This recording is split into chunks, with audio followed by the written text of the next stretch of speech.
perspectives that we can have when we talk about positive thinking. So we'll talk a little more about that, but I just kind of wanted to know where you were at with that. Let's see, I have one more. Seeing the glass half full rather than bypass to now see the reality. Yeah, yeah, thank you. Rather than half empty. Sorry, I think I over my screen changed. Danger to use it as an emotional bypass. Ah, yeah, we'll talk about emotional bypass as well. Definitely smiling. Yes, Kitty. So uh, it's interesting. I think somebody brought up the bypassing. We'll talk a little more about that too, spiritual bypass and positive, and also optimism and negativity. We'll talk a little more about that as well. So thank you so much for your sharings. And everything you're saying is just right on with what I think as well, and what we're going to be talking about. So thank you. So let's get comfortable and tune in. Let's tune inward now and see what's happening in our worlds. So maybe just taking in a deep breath, allowing for your posture to be something that maintains your alertness, keeps you awake. The mind is easily bored, and you will notice that there's sleepiness when we get bored. And so just becoming aware of that if that happens for you.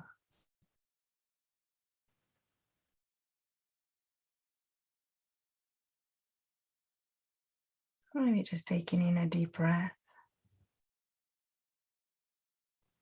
and long exhale, allowing for any tension or tightness to be noticed.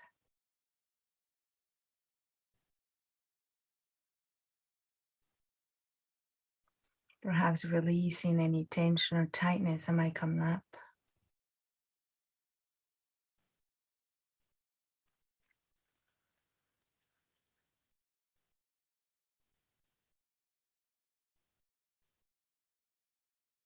And in our practice of practicing positivity, some ways to practice positivity is through gratitude, accordingly to mindfulness. So gratitude and also strength spotting. So we'll be talking a little more about that. But for now, we'll do a practice that will allow us to cultivate this gratitude, this strength spotting in ourselves.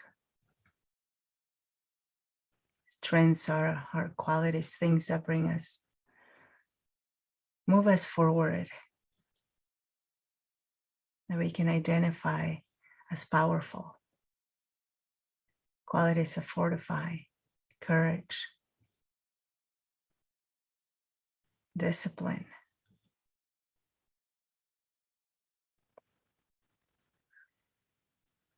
And so as you sit here, just becoming aware of the surface that's holding you. And just noticing those areas of contact of the surface with the body.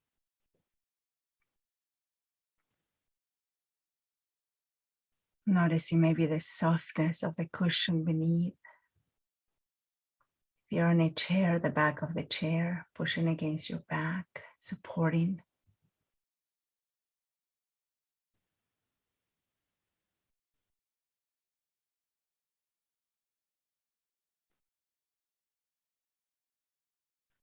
And then when I prompt you to, or invite you to take a deep breath, that just means breathing a bit deeper than normally. So whatever your lung capacity is, just allowing for that to be your limit. No need to force anything. And so maybe taking a breath deeper than normal again, and becoming aware of those areas of the body that are kind of resisting the surface. Just allowing the body to just rest here comfortably. Sometimes even when we're supported in this way, we notice tension. Seeing if you can just allow the support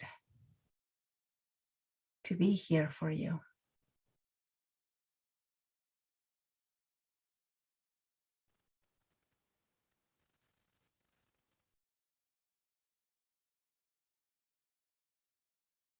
So allowing yourself to just notice any tightness or tension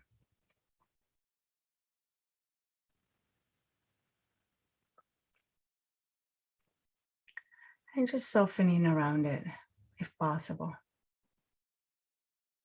Releasing all that tightness into the surface holding you, knowing that you're safely supported here.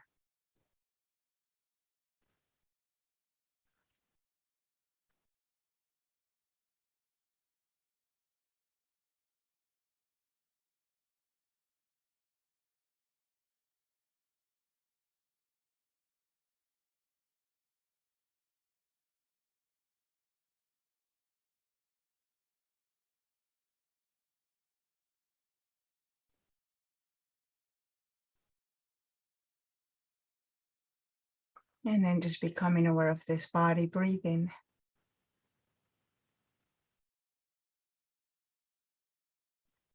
allowing the breath to flow normally. No need to force the breath or control the breath in any way, but just allowing the body to breathe without any help, trusting that it does this all on its own.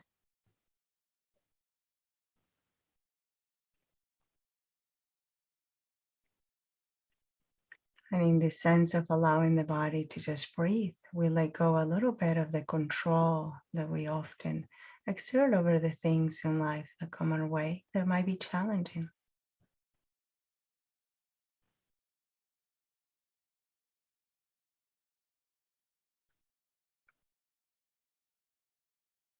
So just practicing allowing in this moment.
And as we expand on the sense of allowing, just welcoming yourself at this moment.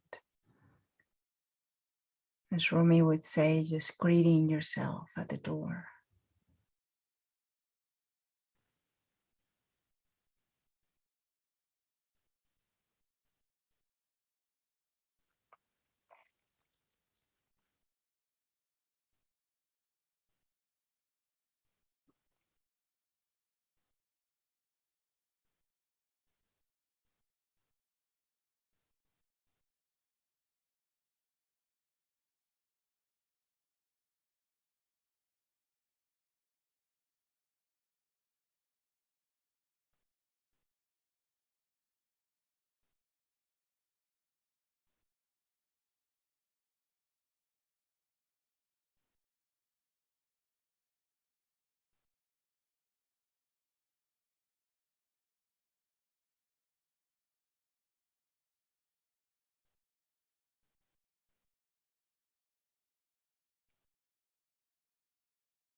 And if you notice a lot in the mind still, the mind wandering, telling stories, just acknowledging where the mind goes and maybe bringing smile to your face because that is a mindful moment. Every time you notice the mind wandering, telling stories, not being here, that is a practice.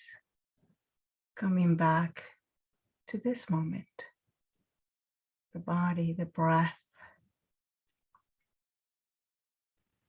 sensing through the body. Body's already here. So coming back again and again.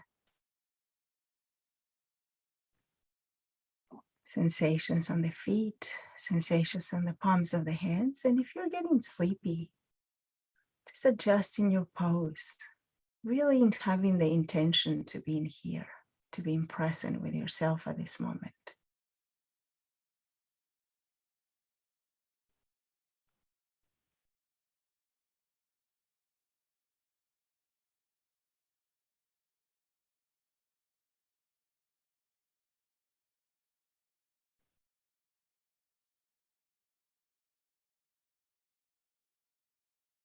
Acknowledging this moment as the most important moment of your life. This is it. There's no other moment than this one right now.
Whenever you're ready.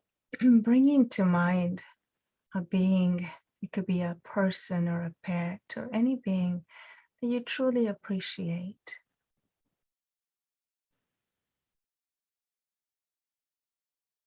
And it doesn't have to be anybody really close to you. It could be a figure, public figure. It could be a spiritual being, just any being that you truly appreciate.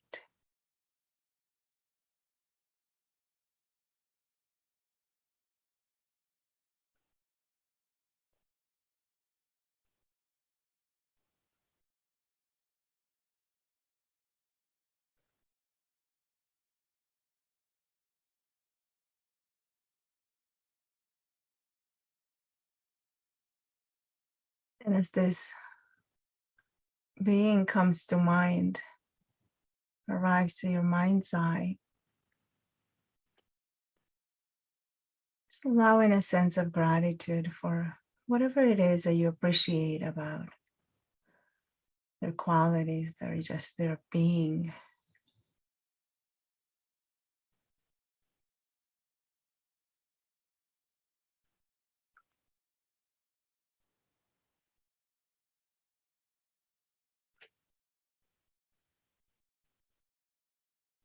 And perhaps this sense of gratitude just starts with thank you.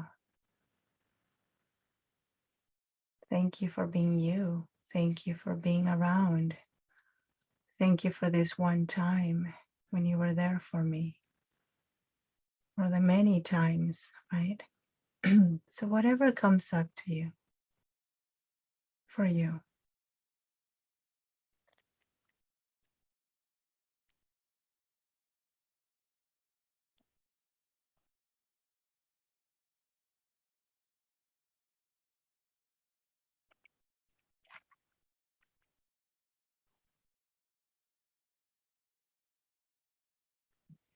And if you feel encounter resistance to this practice of gratitude, just it's okay. Just understanding that gratitude takes practice sometimes.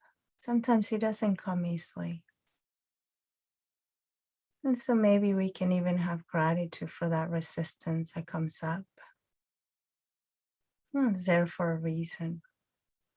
But if you're with me, just allowing this sense of gratitude to kind of bathe you. And notice where you feel it in your body, maybe. What does gratitude feel like for you when you're grateful to someone?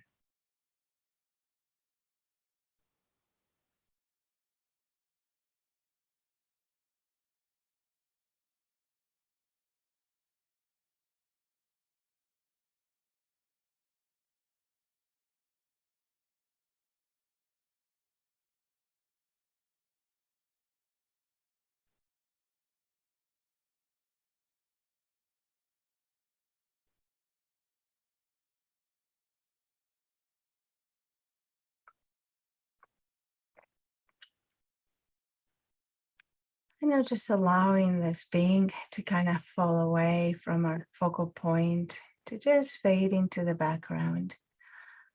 And I invite you to welcome an event in your life, something that you're grateful for. Doesn't have to be anything too big, but maybe an event that allowed you to voice the words of thank you.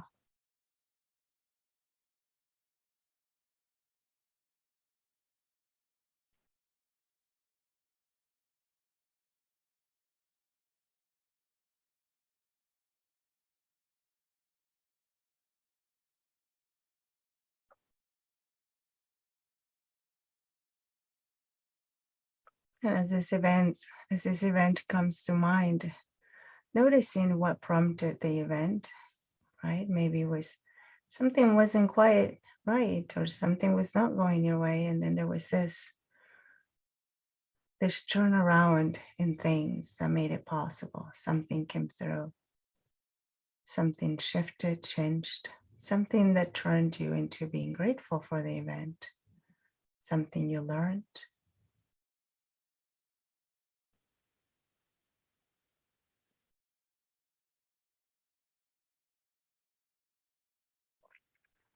And there might be one event that you're grateful for. There might be many events that you're grateful for.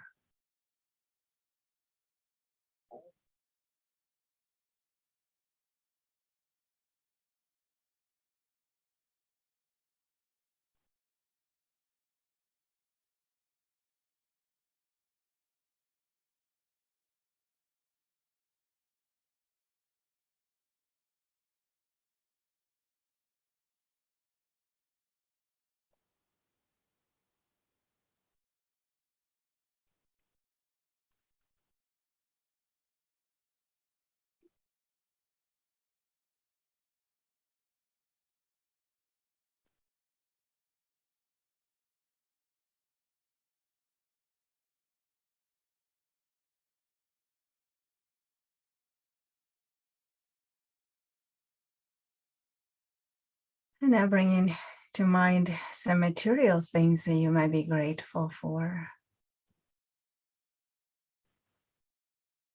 whatever that might be.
And now allowing yourself to tap into any resources that might be available for you that you deeply appreciate.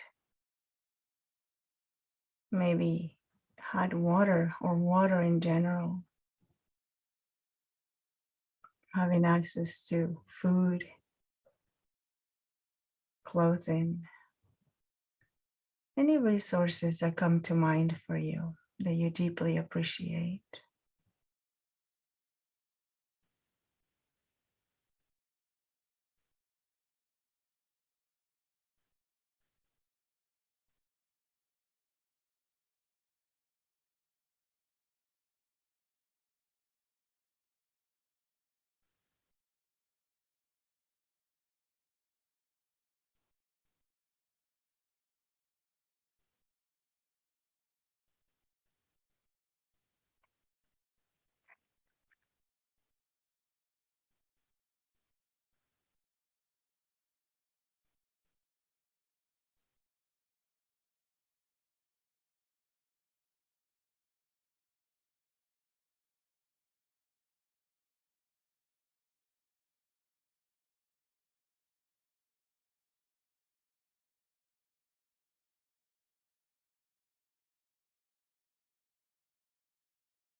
Now turning towards yourself and becoming aware of any strengths, qualities that you may appreciate about yourself.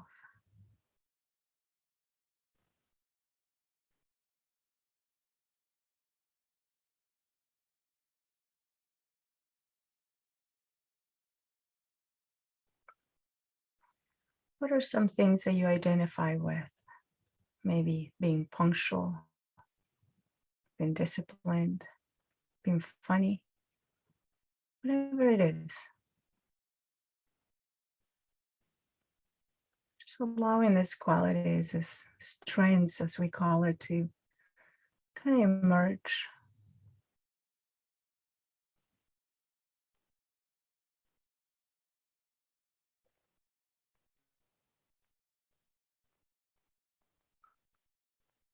And then just becoming aware of your appreciation for them, for having cultivated these qualities throughout the years.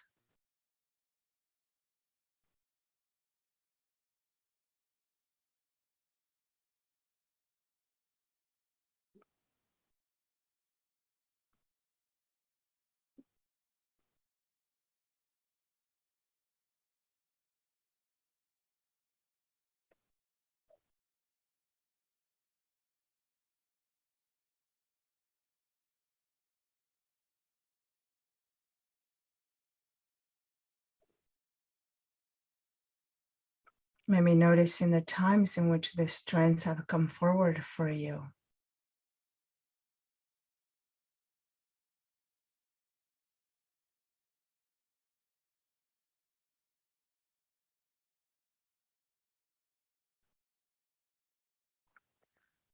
And if nothing comes to mind for you, then maybe just tapping into what a friend will say about you. Somebody else would say about the strengths that you have. What are some things that others might admire in you?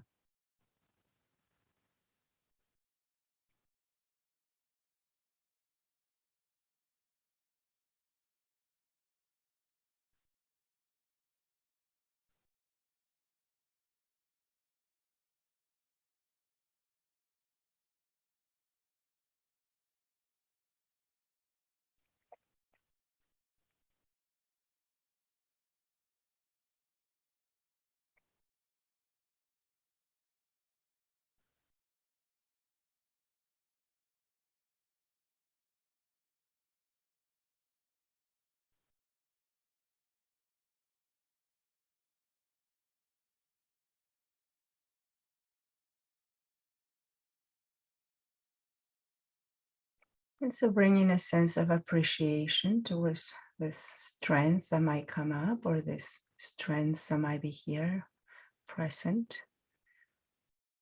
as you tune into yourself.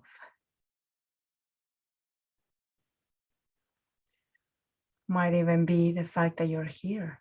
What does it take for you to show up as a strength? Something is driving you to be here as a strength. Discipline, commitment, willingness to learn, dedication. So many I can already spot just for you being here.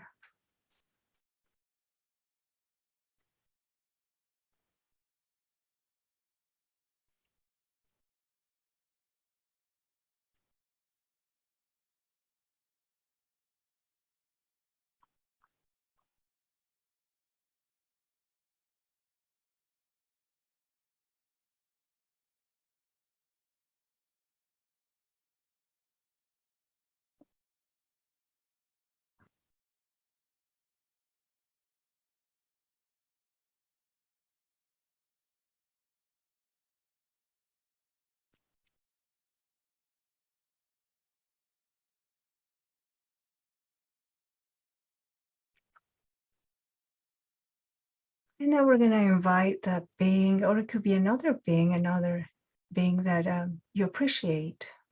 It could be anyone that you really appreciate in this moment to come to mind.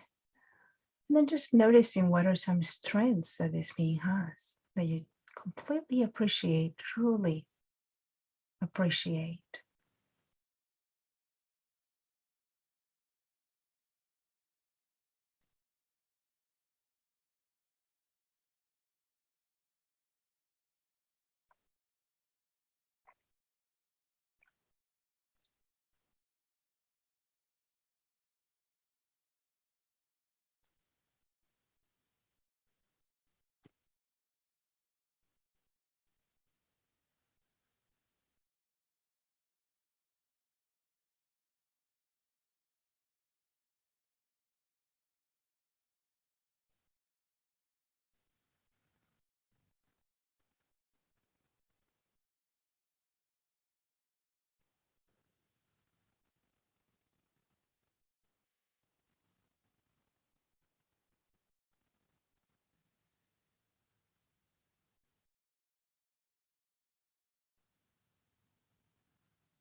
Now I invite you to take a deeper than normal breath.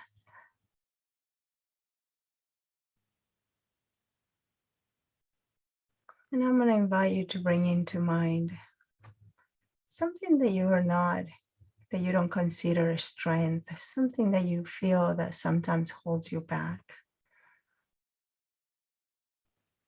And just noticing the story around it.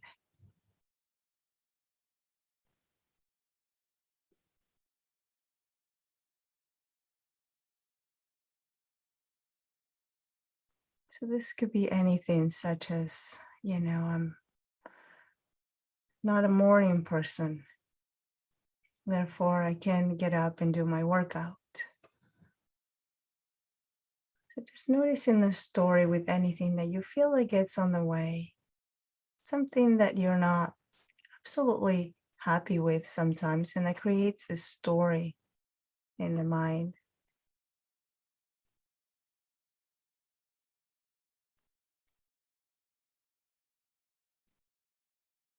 And if nothing comes to mind right now, then that's okay too. You can practice this later.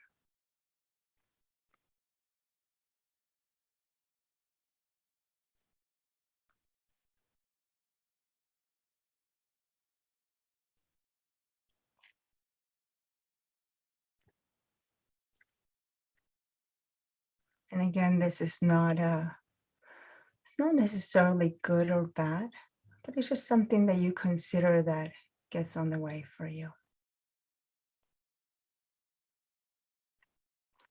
And just notice the judgment around it and the need to change it, maybe, that rises as you think about it. Just seeing if you can just see it objectively for what it is, just a story.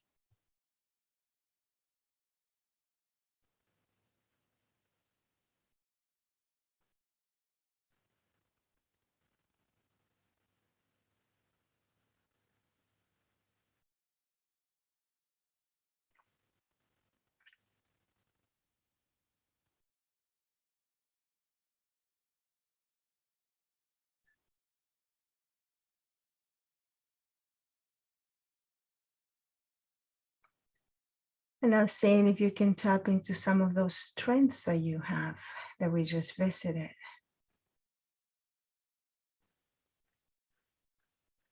And kind of balance it out. Not using your strengths as the antidote for whatever story is created. And first, we can start by acknowledging the story with gratitude for whatever it is that is doing for us. In the surface, it might seem to get on the way, but deep in, it might be allowing for some other ways for us to navigate life.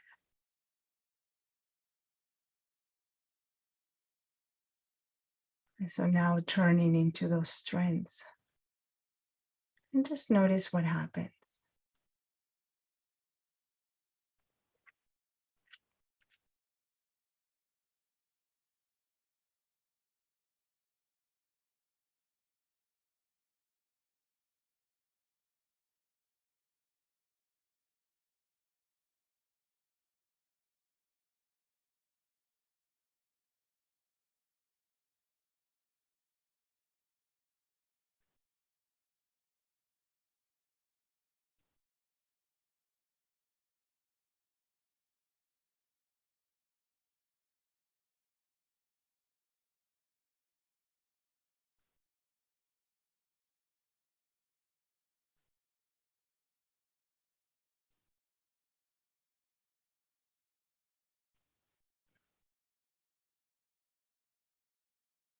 In my work with athletes, I often hear that it's not really, that is failure that allowed them to succeed because they were open to it and they allowed this failure to bring their strengths forward, to bring the full capacity forward without getting caught in the story, but noticing what the story was telling them and allowing the strengths to carry them over.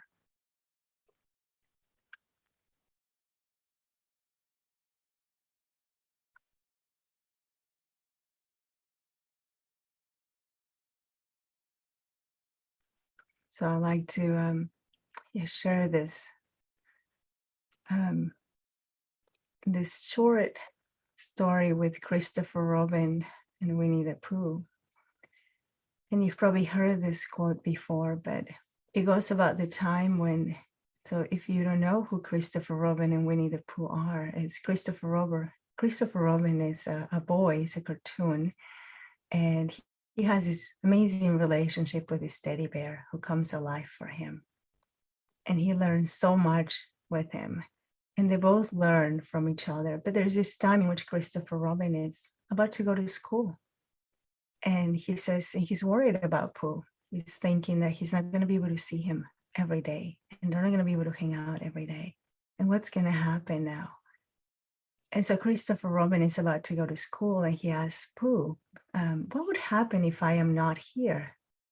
And he says, because I'm somewhere else. And Pooh says, I will be quite lost without you. Who would I call in those days when I'm just not strong enough or brave enough? And who would I ask for advice so that I know which way to turn? He says, we simply wouldn't be. And Christopher Robin says, if ever there is a tomorrow when we're not together, there is something you must remember. Pooh is now getting very tired. And he says, and what might that be? Kind of in a sleepy voice. And Christopher Robin says, remember, you're braver than you believe, and stronger than you seem, and smarter than you think.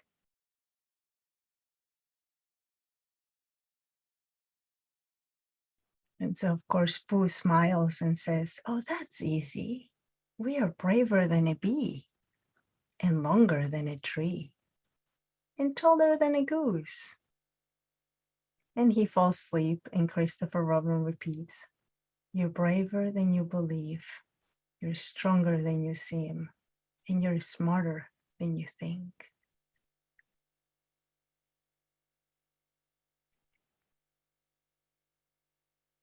So I want to thank you for this formal practice, for your practice and your time.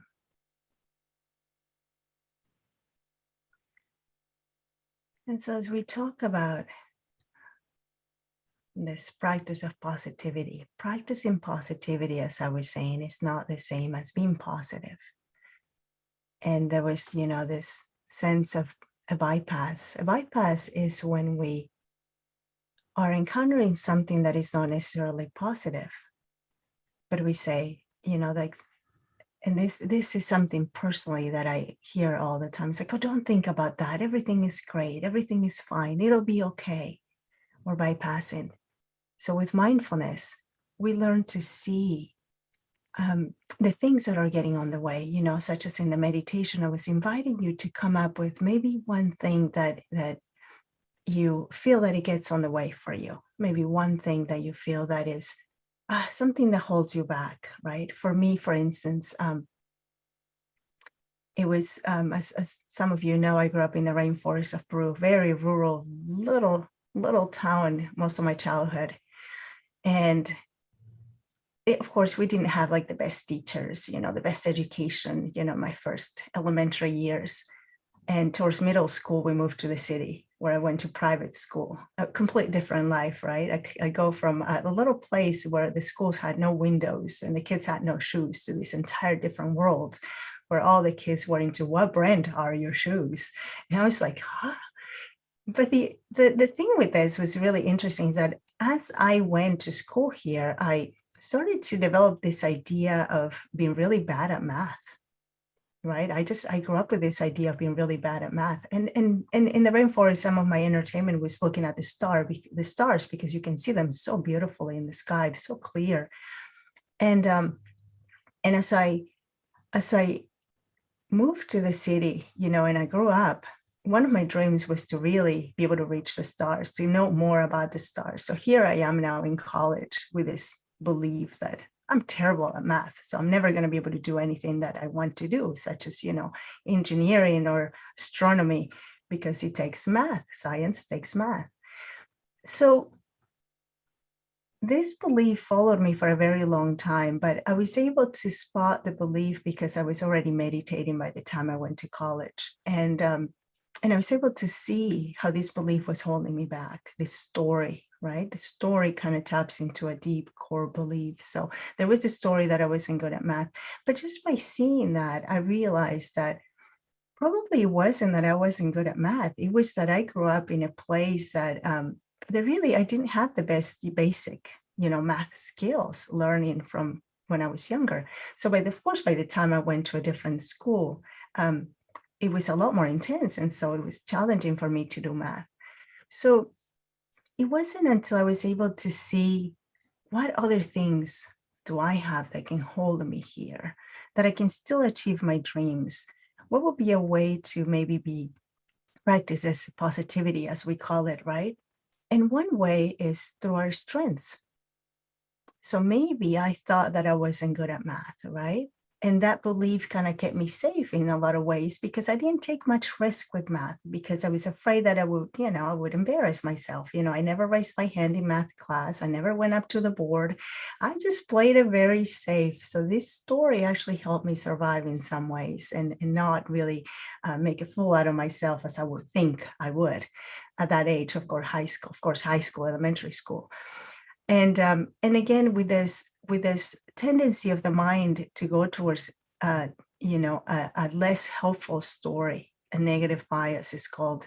We're always comparing ourselves, so the comparing mind comes into play, the preventing mind. This is preventing me from feeling a certain way. um, I'm not as good as so and so. I'm not good enough, right? um, I cannot do this. And then there is the fear, again, the emotions that triggers. So the story kind of allows us to not really feel this way all the time, right? It kind of gives us a little bit of a roadmap. But once I went to college and I realized that that was really what I wanted to do, of course, engineering takes a lot of math, and I wanted to design work that would take us to the stars, right? And so that would be aerospace engineering or software engineering. And that was very tricky with not believing that I was good in math. However, what did I have? I was dedicated. I had a lot of discipline, and I had the willingness to work really hard. These were my strengths.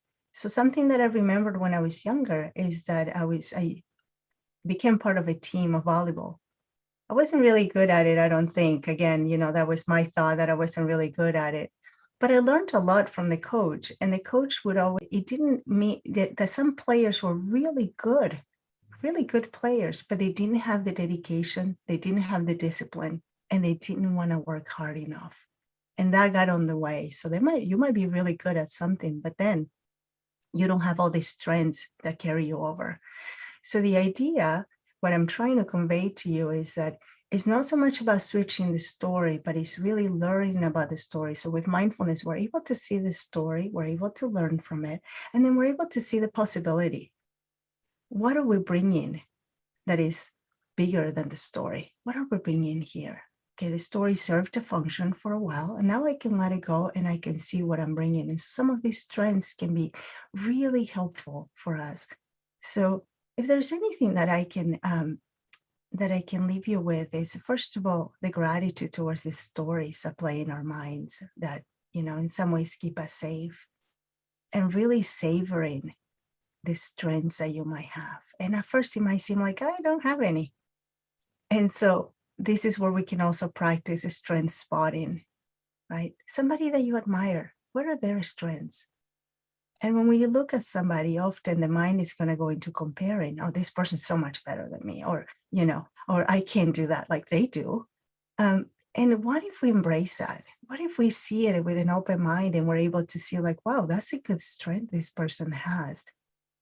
You will not be able to see it unless it was already in you. We only see what's already in us. So we're kind of turning it around to seeing the positive in people, their strengths, and then acknowledging them as our own as well. So that could be really helpful as well, practicing positivity. Very different than positive thinking again. Positive thinking, as somebody was mentioning, could be more of a spiritual bypass. Everything's going to be fine. I'm great at math. I'm great at math. I can do this, right? That's not going to get me anywhere because my belief deeply is that I'm not. So I have to balance it out until I can believe. Now, with this dedication, this hard work, I could believe that I was good and I could actually fulfill my dreams, right? And so this is kind of something that I wanted to share with you about my own experience and how I made it all the way to the stars. So um, I want to leave you with that, and maybe with also the idea of savoring. If there's something that you can practice, is savor your strengths. Allow them to carry you in moments when you have doubt about your skills, right? When moments get difficult, what is your strength in that moment? What can you tap into that you truly believe you have? And that can help us, again, can carry us over in difficult moments as well. So, anyway, thank you so much for listening and listening to my stories. You're way kind.